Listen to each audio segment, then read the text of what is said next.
जय श्री कृष्ण। राधे राधे। जय श्री कृष्ण। राधे राधे। तू भजले कृष्णा कृष्णा, तू भजले कृष्णा कृष्णा, तेरा है जाए बेड़ा पार। तू भजले कृष्णा कृष्णा, ये कृष्ण नाम की नैया, बैठे जाओ तुम सब भैया। ये कृष्ण नाम की नैया, बैठे जाओ तुम सब भैया। जाके कृष्ण ही गढ़वार, तू भजले कृष्णा कृष्णा, तू भजले कृष्णा कृष्णा, तू भजले कृष्णा कृष्णा, तेरा है जाए बेड़ा पार। तू भजले कृष्णा कृष्णा, तू भजले कृष्णा कृष्णा, तू भजले कृष्णा कृष्णा, तेरा है जाए बेड़ा पार। तू भजले कृष्णा कृष्णा। सूर्य वर्णन करते हैं कि शौनक आदि ऋषियों, आप बड़े सौभाग्यशाली हैं कि नैमिष धाम में भगवत कथा का श्रवण कर रहे हैं।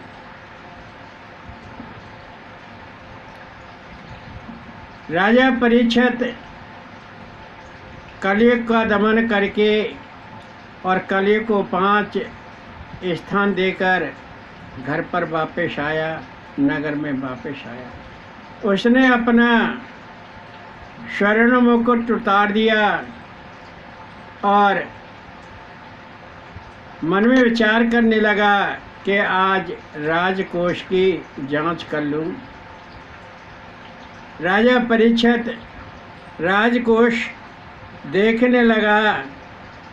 राजा परीक्षित के राज्य में सत्य, दया, सद्भाव का वास है, धर्म का वास है, सत्य का वास है, कलयुग का वास नहीं है। भगवत प्रेमी राजा परीक्षित भगवान श्री वासुदेव का अनन्य भक्त है। राज्य में सत्संग, कीर्तन और हरि कथा होती रहती हैं। भगवान श्री कृष्ण ही समस्त चराचर के जीवन दाता हैं और वही इसका पालन पोषण करते हैं। वेद, शास्त्र, उपनिषद और संत, मुनि, ऋषि सब अपने मुखारविंद से भगवान की कथाओं का प्रवचन करते रहते हैं।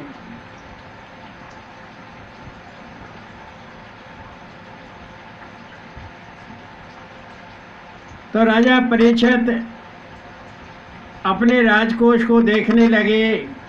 उस राजकोष में एक मुकुट पड़ा हुआ है, स्वर्ण मुकुट है और बड़ा सुंदर मुकुट है। राजा परीक्षित ने देखा कि इतना सुंदर मुकुट राजकोष में पड़ा हुआ है, खजाने में पड़ा हुआ है, क्यों न इसे अपने सिर पर धारण कर लूं। राजा परीक्षित ने उस मुकुट को अपने सिर पर धारण किया। सत्कर्मी राजा की बुद्धि भ्रमित हो गई और मन में सोचने लगा कि मैं इस स्वर्ण मुकुट को पहनकर जंगल में शिकार करने चलूं। जो कभी हिंसा का नाम नहीं जानता था, हिंसा करना तो दूर रहा, पर समय बलवान है। सतकर्मी राजा के बुद्धि में कुंवरी बैठ गई। राजा बड़ा प्रसन्न हुआ और शिकार खेलने के लिए तैयार हो गया। सूर्य वर्णन करते हैं कि शौनक आदि ऋषियों, वह मुकुट जरासंध का था। जब भीम ने जरासंध का वध किया था तो उसके स्वर्ण मुकुट को लेकर अपने राजकोष में डाल दिया था। पांडवों को इस बात का पता था कि इसको धारण नहीं करना है, क्योंकि यह अधर्म की कमाई से बना हुआ स्वर्ण मुकुट है। उस स्वर्ण मुकुट में कलयुग का वास था। राजा हिंसा से कोसों दूर रहता था, लेकिन आज राजा शिकार खेलने के लिए जंगल में चलता है। जंगल में हिरणों के पीछे दौड़ते दौड़ते राजा परीक्षित थक जाता है और उसे प्यास लगती है। प्यास की पानी की तलाश में वह इधर उधर पानी खोजता फिरता है, लेकिन उसे पानी कहीं दिखाई नहीं दिया। एक ऋषि आश्रम दिखाई दिया और उस आश्रम में पहुंचा कि यहाँ पानी जरूर होगा। राजा परीक्षित ने आवाज़ लगाई कि मुझे पानी दीजिए। किसी ने राजा परीक्षित की आवाज़ नहीं सुनी।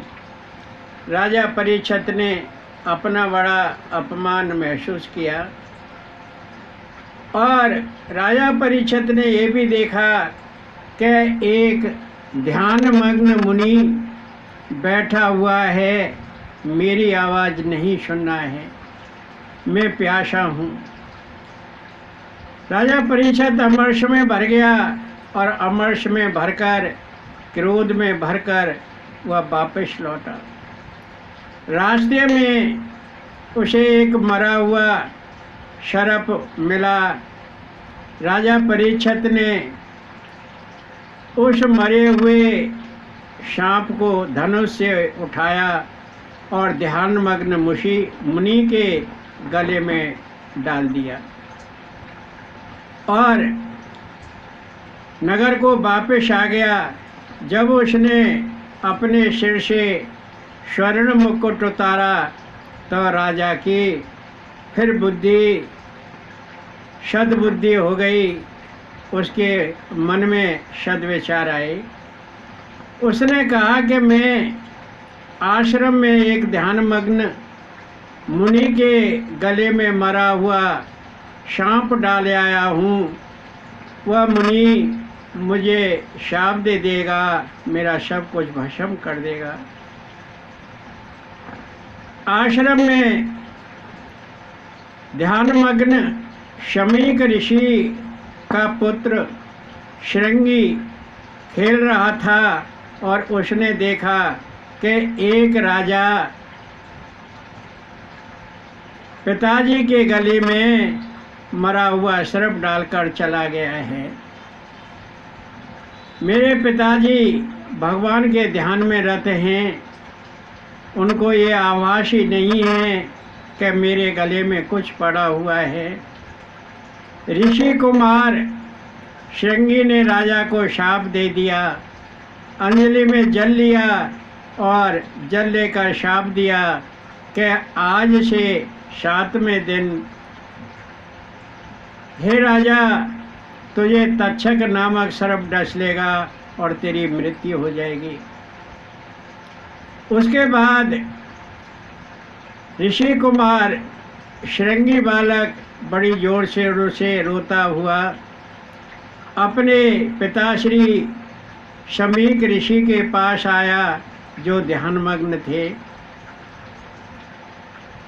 शमीक ऋषि ने आंखें खोली और देखा कि श्रृंगी तू क्यों रो रहा है। श्रृंगी ने कहा कि पिताश्री अपने गले में देखिए एक राजा आया था और वह मरा हुआ सर्प आपके गले में डालकर चला गया। मैंने उसको शाप दे दिया कि आज से 7वें दिन तुझे तक्षक नामक सर्प डस लेगा और तेरी मृत्यु हो जाएगी।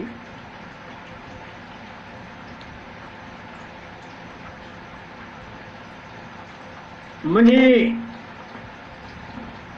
श्रृंगी ने जब इस प्रकार कहा, ऋषि शमीक ने कहा, रे सठ, ये क्या किया तूने? जरा से दोष के लिए इतना बड़ा विनाशक दंड दिया है, तेने अच्छा नहीं किया। राजा परीक्षित बड़ा भला राजा है, उसे देवत्व प्राप्त है, भगवान श्री वासुदेव का अनन्य भक्त है, भगवत प्रेमी है।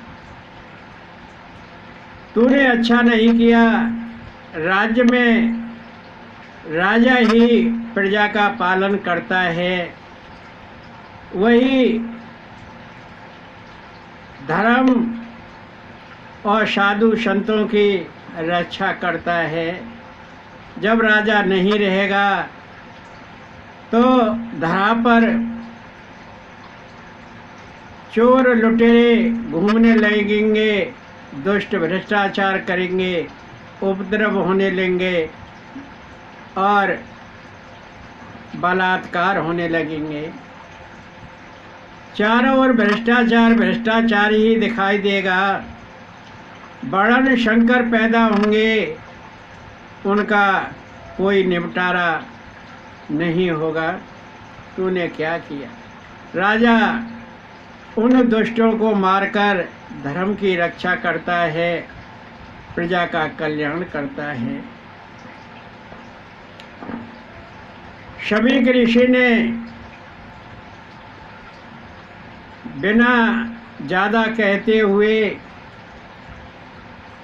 गौरमुख नामक शिष्य को बुलाया और कहा कि तू जल्दी से जल्दी नगर में जा और राजा को बता करा कि तुझे मुनि शाप लगा हुआ है।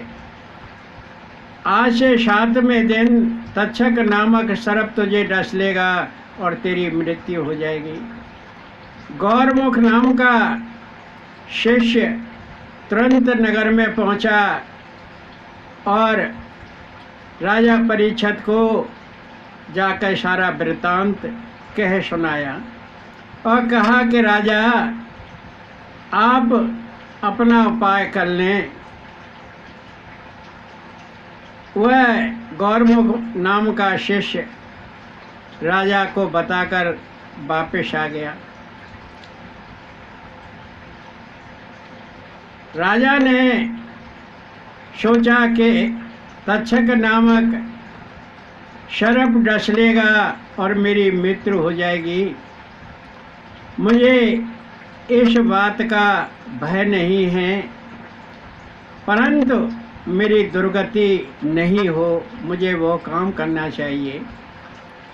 राजा परीक्षित ने अपना राजपाट अपने बड़े पुत्र जन्मेजय को सौंपा और राशि ठाट बाट सब उतार दिए, मोह माया त्याग दी और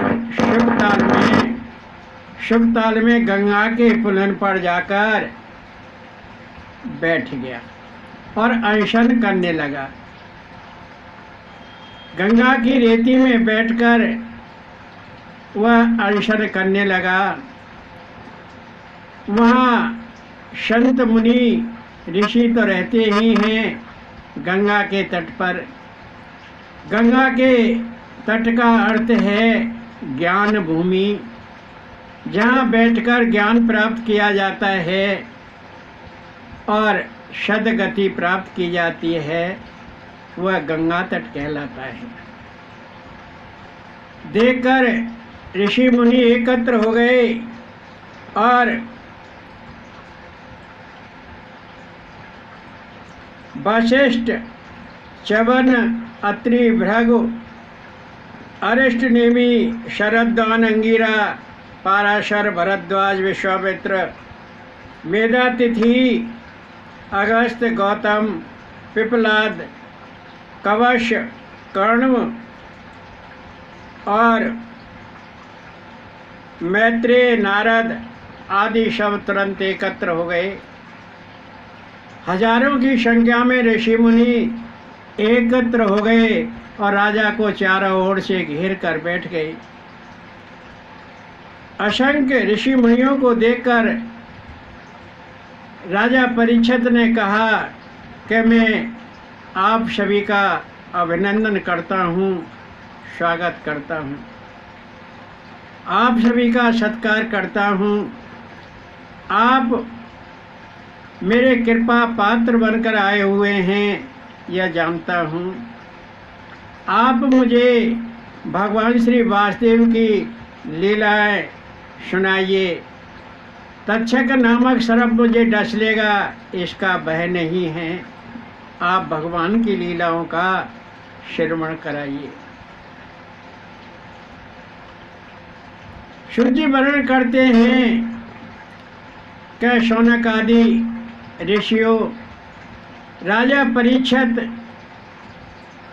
ये भली भांति जानते हैं कि संतों की शरण में बैठकर दुर्गति नहीं होगी। इसी कारण से वो गंगा के तट पर संतों की शरणागति प्राप्त करने के लिए आए और अनशन पर बैठ गए। राजा परीक्षित ने कहा कि आप सभी मेरे कृपा पात्र बनकर आए हैं, मैं बड़ा प्रसन्न हूँ। आप मुझे भगवान श्री वासुदेव की लीलाओं का पारायण कराइए। और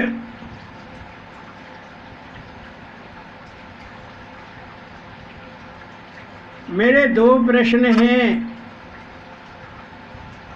कि जीव को, मनुष्य को अपने जीते जी क्या करना चाहिए, और जब मनुष्य की मृत्यु सन्निकट हो तब क्या करना चाहिए। सभी संत मुनि ऋषि एक दूसरे की देखने लगे। राजा ने जो प्रश्न पूछे हैं लोक कल्याण के लिए, जीव कल्याण के लिए पूछे हैं। राजा ने अपने लिए नहीं पूछे। अब इनका उत्तर कौन देगा, एक दूसरे की ओर देखने लगे। लेकिन बड़े बड़े विद्वान, प्रकांड पंडित ऋषि मुनि हैं, वे शास्त्रों के ज्ञाता हैं, ज्ञानी विज्ञानी हैं और भगवान के भक्त हैं। वो राजा के प्रश्न सुनकर एक दूसरे की ओर देखने लगे। तभी देखते हैं कि शुकदेव जी निरावरण, नंगे धड़ंगे, धूल मिट्टी में सने हुए बड़े तेज गति से दौड़े हुए आ रहे हैं। बालक उन पर धूल मिट्टी फेंक रहे हैं, पानी फेंक रहे हैं, कोई ढेला मार रहा है। लेकिन शुकदेव जी बड़ी तेजी से चले आ रहे हैं, क्योंकि शुकदेव जी ने देखा कि आकाश मार्ग से, पृथ्वी मार्ग से, जल मार्ग से लोग शुकताल की ओर जा रहे हैं, गंगा तट की ओर जा रहे हैं। किसी पे आपदा आई हुई है, मैं भी चलकर देखूं। हो सकता है मेरे जाने से उसके कष्ट का निवारण हो जाए। सुखदेव जी को देखकर सारे हजारों की संख्या में संत मुनि ऋषि खड़े हुए, उनको प्रणाम किया, स्वागत सत्कार किया, सबने साष्टांग प्रणाम किया। और राजा परीक्षित ने एक जल्दी जल्दी रेती का ऊंचा आसन बनाया और उस पर सुखदेव जी महाराज को बिठा दिया और बिठाकर उनके चरणों में माथा टेका, पैर पकड़ लिए, कहने लगे कि महाराज, मेरे दो प्रश्न हैं कि मनुष्य को अपने जीवन काल में क्या करना चाहिए, और दूसरा प्रश्न है कि जब मनुष्य की मृत्यु सन्निकट हो उस क्षण उस पल क्या करना चाहिए। सुखदेव जी कहने लगे कि राजन, अभी तो मैं ठीक तरह से बैठ भी नहीं पाया, आपने दो प्रश्न ठोक दिए, इतनी क्या जल्दी थी। राजा परीक्षित ने साष्टांग प्रणाम करते हुए सुखदेव जी महाराज के चरण पकड़कर माथा टेक कर कहा कि महाराज, आज से 7वें दिन मुझे तक्षक नामक सर्प डस लेगा और मेरी मृत्यु हो जाएगी। और मैंने ये प्रश्न इसलिए पूछे आपसे कि आप जरा सा ठहरते हैं और चल देते हैं,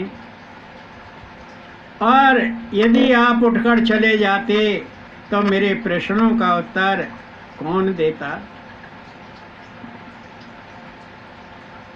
तो सुखदेव जी हंसने लगे, कहने लगे, राजन, मैं आपके लिए ही आया हूँ, आप चिंता मत कीजिए। राजा परीक्षित ने कहा कि महाराज, मैं पांडु वंश का राजा हूँ, मेरा नाम परीक्षित है, हस्तिनापुर का राजा हूँ, और मेरे पूर्वज भगवान श्री वासुदेव के अनन्य भक्त थे। मैं भी भगवान का नामोच्चारण करता रहता हूँ। ये मेरा परिचय है। सुखदेव जी ने कहा कि राजन, मैं आपको भली भांति जानता हूँ, और यह ईश्वर कृपा है, यह भगवत कृपा है कि आप इस गंगा पुलिन पर आए और संतों की शरण में अनशन पर बैठ गए। ये आपके लिए बहुत ही अच्छा किया। और कहा कि राजन, मैं आपके लिए ही आया हूँ, अब आप चिंता मत कीजिए, मैं आपका उद्धार करके जाऊंगा। तक्षक नामक सर्प आपको मेरे होते हुए नहीं डस पाएगा। अब मैं आपके लिए कथा कहूँगा, ध्यानपूर्वक श्रवण कीजिए। आप अपने मन में कृष्ण नाम की माला धारण कीजिए और आपने कुछ नहीं करना। सुखदेव जी कहते हैं कि राजन, मेरे होते हुए तक्षक नाग आपको नहीं डस पाएगा। सूत जी वर्णन करते हैं कि शौनक आदि ऋषियों मुद मंगलमय संत समाजु जो जग जंगम तीरथ राजु के जीव ईश्वर कृपा से, भगवत कृपा से, जब सद्गुरु की कृपा जीव पर होती है तभी जीव भोग स्थान से योग स्थान की ओर दौड़ कर जाता है। राजा परीक्षित गंगा के पुलन पर आए, क्योंकि गंगा का पुलन, गंगा का तट ज्ञान भूमि है और यहाँ संत ऋषियों का वास है। शुक किसको कहते हैं? शु माने शुच और का अर्थ है भगवान। यह गंगा का तट वह पवित्र भूमि है, वह पवित्र पुलिन है, तट है, किनारा है, जहाँ पर भगवान स्वयं वास करते हैं और संत ऋषि उनका गुणगान करते रहते हैं। सुखदेव जी की 16 वर्ष की अवस्था है, अवधूत से लगते हैं और गंगा की रेती से निर्मित ऊंचे आसन पर बैठ गए और राजा परीक्षित ने जो प्रश्न पूछे उनके उत्तर देने के लिए वो विचार करने लगे। सूत जी वर्णन करते हैं कि राजन, शौनक मुनियों, मुक्ति 3 प्रकार की होती है। सद्य मुक्ति, एड़ी से गुदा को दबाकर और 6 चक्रों का भेदन करके मुक्त होना सद्य मुक्ति कहलाती है। दूसरी होती है क्रम मुक्ति, योगियों का मन इच्छा से अपनी देह को छोड़ना क्रम मुक्ति कहलाती है। और तीसरी होती है भागवती मुक्ति। भागवती मुक्ति क्या होती है? जीव की पीठ में सुषुप्ना नाड़ी होती है और उसमें 6 चक्र होते हैं, मूलाधार, स्वाधिष्ठान, मणिपुट, अनाहत, विशुद्ध और आज्ञा चक्र। 5 चक्रों में पंचभूत स्थित है, ये देह स्थित है। साधक अपनी भक्ति द्वारा पृथ्वी का जल में और जल का अग्नि में, अग्नि का वायु में और वायु का आकाश में, आकाश का अहंकार में और अहंकार का महत्त्व में और महत्त्व का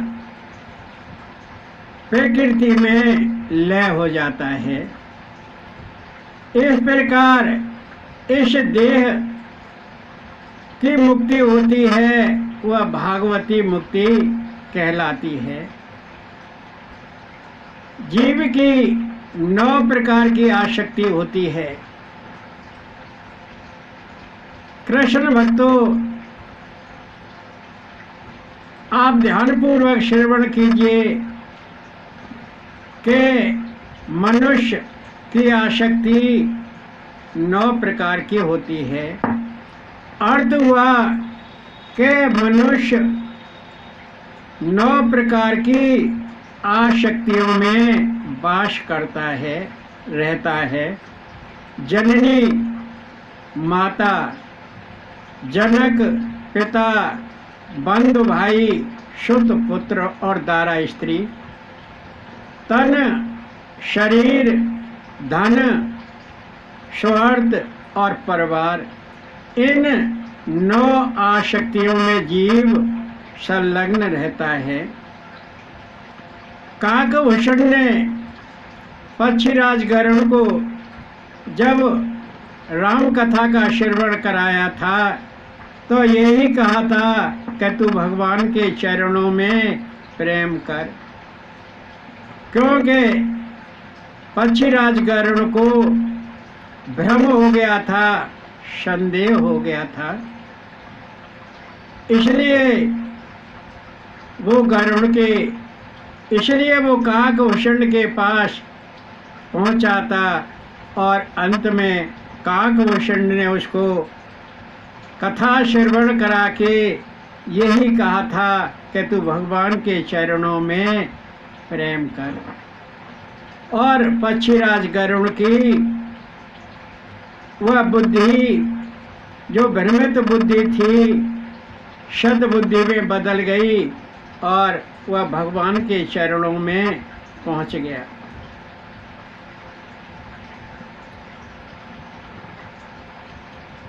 तो सुखदेव जी वर्णन करते हैं कि राजन, आपके प्रश्न अति उत्तम और जन कल्याणकारक हैं। ऐसे प्रश्न न किसी ने अब तक पूछे हैं और न कोई भविष्य में पूछेगा। सुनकर मैं बहुत प्रसन्न हूँ। देखो राजा परीक्षित, शरीर, स्त्री, पुत्र, धन आदि सब प्राणी के नहीं हैं, ये सब असत हैं। जीव इनके पीछे व्यर्थ में पड़ा रहता है। बप पुत्र स्त्री धन कुछ न तेहारा, जीव पागल असत संसारा। श्रवण कीर्तन स्मरण भगवाना, स्त्र चित्त वृत्ति श्रद्धा ज्ञाना। क्या ये शरीर, पुत्र, स्त्री, धन इत्यादि कुछ भी नहीं है, ये सब असत हैं और जीव इन्हीं के पीछे पागल बना रहता है।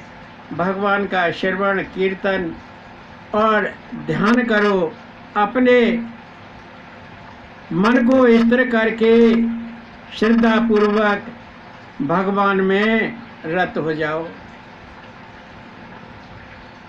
शास्त्रज्ञ, योग सिद्ध और ज्ञानी संत मुनि ऋषि भगवान राम दिन रात रटते रहते हैं। उनके हृदय पटल पर भगवान नाम ही रहता है और वह स्मरण करते रहते हैं। बड़े बड़े विद्या विशारद भगवान नाम रटते रहते हैं। हे सुंदर राजा, हे प्रिय राजा, आज से आपकी जीवन लीला की अवधि केवल 7 दिन है, समय बहुत कम है। इस अल्प अवधि में आप कुछ कर लो, वही आपके संग जाएगा और तक्षक नाग आपको कुछ नहीं बिगाड़ पाएगा। मृत्यु सन्निकट, मृत्यु समय सन्निकट लखाए, अमोह प्रणव जपन गौराए। इंद्रिय वश पूर्ण रत सध्याना, कृष्ण स्वरूप विलोक निदाना। कि जब मृत्यु सन्निकट हो तो मनुष्य को घबराना नहीं चाहिए। वह सब मोह माया त्याग कर प्रणव का जप करे, अपनी इंद्रियों को वश में करके भगवान के स्वरूप को अपने हृदय में स्थापित करके और दृश्य पटल में केवल भगवान का चतुर्भुज विग्रह ही रहे। अर्थ हुआ कि एकमात्र भगवान के ही दर्शन होते रहें और वही भगवान का परम पद है। आपका तक्षक नाग कुछ नहीं बिगाड़ पाएगा।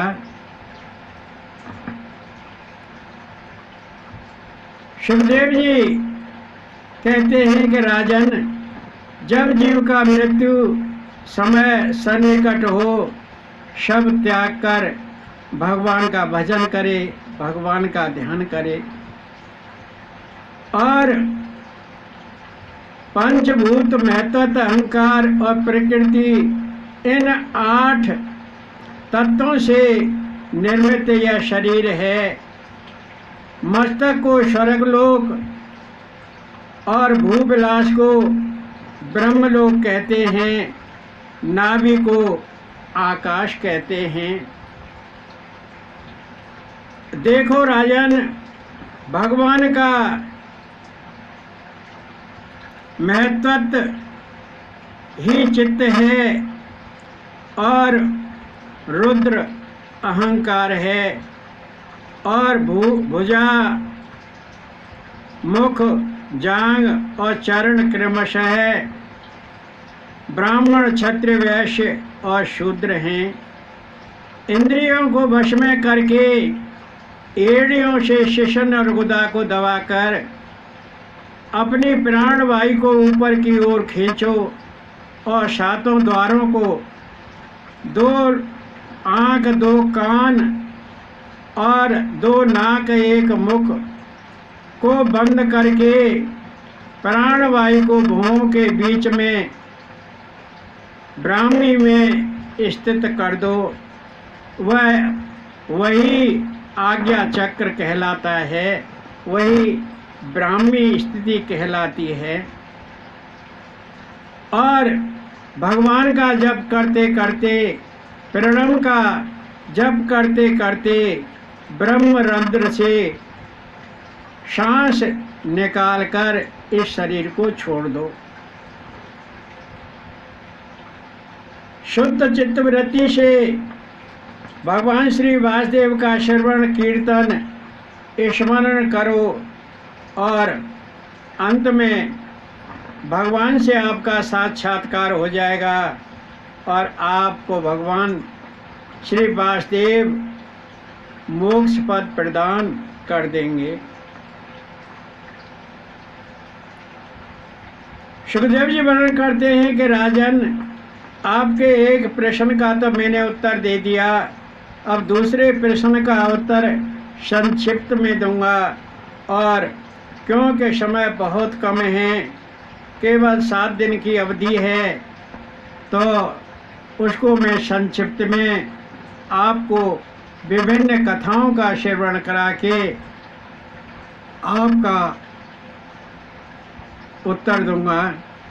शुक जी वर्णन करते हैं कि शौनक मुनियों, सुखदेव जी ने राजा परीक्षित को प्रवचन दिया और राजा परीक्षित से कहा कि राजन, ब्रह्म तेज हेतु बृहस्पति की और विशिष्ट शक्ति के लिए इंद्र की पूजा करो, संतति के लिए प्रिया की पूजा करो, तेज के लिए अग्नि की पूजा करो, लक्ष्मी के लिए माया की पूजा करो, धन के लिए वसु की पूजा करो और वीरता के लिए रुद्र की, अन्न हेतु अदिति की, राज्य हेतु विश्वदेव की साधना करो। पत्नी के लिए उर्वशी, यश के लिए यज्ञदेव और पत्नी में प्रेम के लिए पार्वती की पूजा करो। वंश के लिए पितरों की और भोग के लिए चंद्रमा की और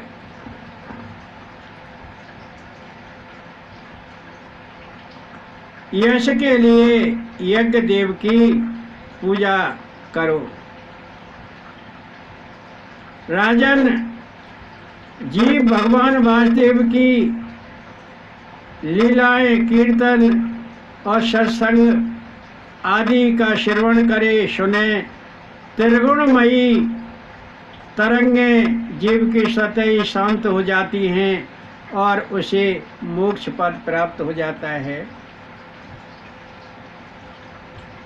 जब महाराज सुखदेव जी ने ये कहा तो राजा परीक्षित ने पूछा कि महाराज, भगवान ने सृष्टि की रचना कैसे की और किन शक्तियों का आश्रय लेकर उन्होंने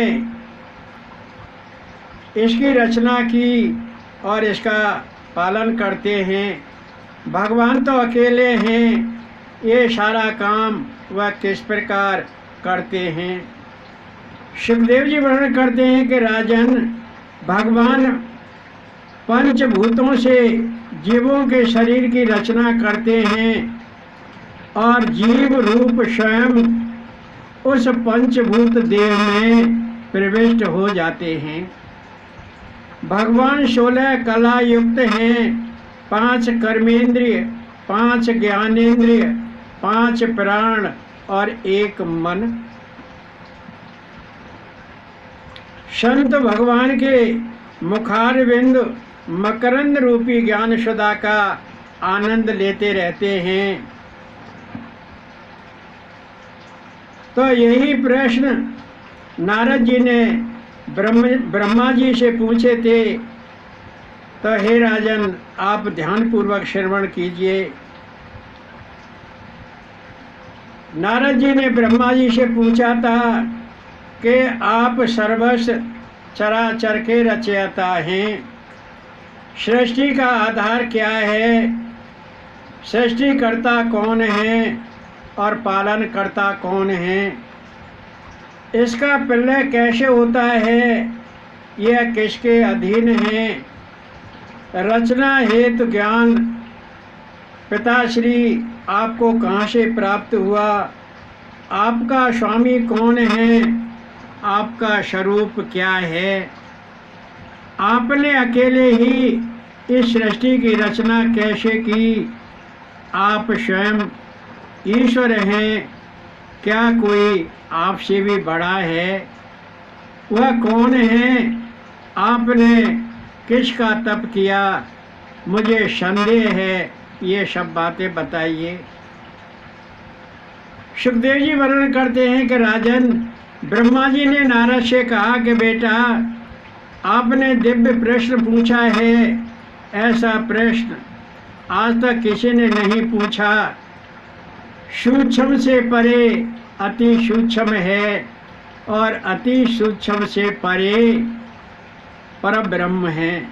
जब तक लोग भगवान को नहीं जानते तब तक वो मेरा ही प्रभाव जानते हैं और मुझे ही भगवान मानते हैं, परंतु बेटा नारद ऐसा नहीं है। सूत जी वर्णन करते हैं कि शौनक आदि ऋषियों घंटनाद से 100 कोटि यज्ञों का पुण्य फल प्राप्त होता है। बजाने वाले के 100 जन्मों के पाप नष्ट हो जाते हैं। चंदन का तिलक जब मनुष्य करता है, भगवान का भक्त करता है, तो उसको तिलक लगाने से 100 जन्मों के पाप छूट जाते हैं। तुलसी दल से भगवान की पूजा करने पर मनोवांछित फल जीव को प्राप्त होते हैं। पुष्प आदि से भगवान की पूजा करने पर जीव का मन प्रसन्न चित्त रहता है और साष्टांग प्रणाम करने से जीव को अमिट फल प्राप्त होता है। 2 पैर, 2 घुटने, छाती, मस्तक जमीन पर टेकना, मन वाणी से भगवान को प्रणाम करना, ये साष्टांग प्रणाम कहलाता है।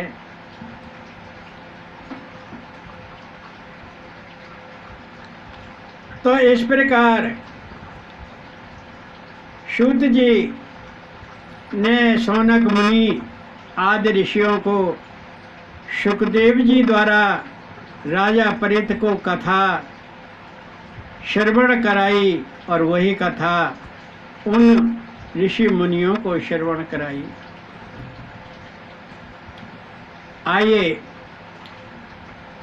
जन्म तेरा यूं ही बीत गयो, जन्म तेरा यूं ही बीत गयो, कबहू न तेने कृष्ण नाम लयो, जन्म तेरा यूं ही बीत गयो, जन्म तेरा यूं ही बीत गयो, जन्म तेरा यूं ही बीत गयो, कबहू न तेने कृष्ण नाम लयो, जन्म तेरा यूं ही बीत गयो। आदि उम्र बीते सोने में, पड़ा रहा शव तुले कोने में, आदि उम्र बीते सोने में, पड़ा रहा शव तुले कोने में, जन्म व्यर्थ ही गमाए दयो, कबहू न तेने कृष्ण नाम लयो, जन्म तेरा यूं ही बीत गयो। बचपन बीत खेल कूद पड़न में, किशोरावस्था लड़कपन में, बचपन बीत खेल कूद पड़न में, किशोरावस्था लड़कपन में, तू नहीं साधु संगत गयो, कबहू न तेने कृष्ण नाम लयो, जन्म तेरा यूं ही बीत गयो, जन्म तेरा यूं ही बीत गयो। जवानी बीते ग्रस्त पालन में, भाग दौड़ मोह लोभ करन में, जवानी बीते ग्रस्त पालन में, भाग दौड़ मोह लोभ करन में, ये भी तेरा यूं ही बीत गयो, कबहू न तेने कृष्ण नाम लयो, जन्म तेरा यूं ही बीत गयो। कछु बरस जब बची उमरिया, घिरा रोग ना चलत डगरिया, कछु बरस जब बची उमरिया, घिरा रोग ना चलत डगरिया, ये भी बुढ़ापा खाए गयो, कबहू न तेने कृष्ण नाम लयो, जन्म तेरा यूं ही बीत गयो, जन्म तेरा यूं ही बीत गयो, जन्म तेरा यूं ही बीत गयो, कबहू न तेने कृष्ण नाम लयो, जन्म तेरा यूं ही बीत गयो। जय श्री कृष्ण। राधे राधे।